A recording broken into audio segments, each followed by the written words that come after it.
Da centro di accoglienza per i migranti a set cinematografico, il destino dell'ex base militare di San Siro a Bagnoli di Sopra si è completamente ribaltata. Prima simbolo di una mala gestione dei profughi stipati in sovrannumero nelle vecchie stanze dell'ex area statunitense.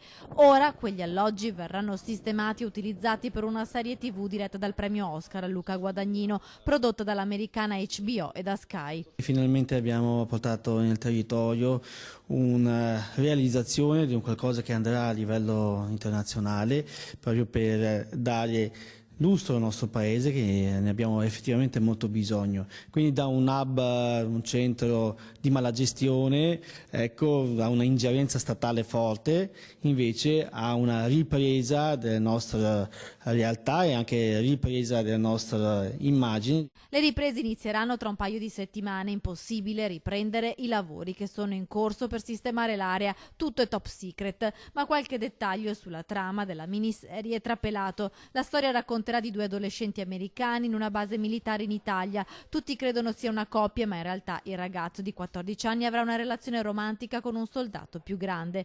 Gli attori, come dichiarato dal regista Guadagnino, saranno americani ma anche italiani. Ci sarà un insegnante per far imparare il dialetto veneto. La notizia che la base sarebbe diventata presto un set cinematografico di respiro internazionale circolava da tempo in paese, dove erano stati avvistati lunghi sopralluoghi. Ora la conferma: l'arrivo di truppe e cast per il piccolo comune della Bassa Padovana, segnato dall'esperienza dell'hub per migranti, darà respiro all'economia del territorio. La prima cosa di assunzioni di personale proprio per realizzare i lavori necessari alla produzione del film, ma poi anche l'indotto d'immagine dei nostri prodotti agricoli, del nostro vino friulano che verrà portato e veramente data l'immagine a livello mondiale, ma anche del nostro territorio, la valorizzazione turistica monumentale del nostro territorio.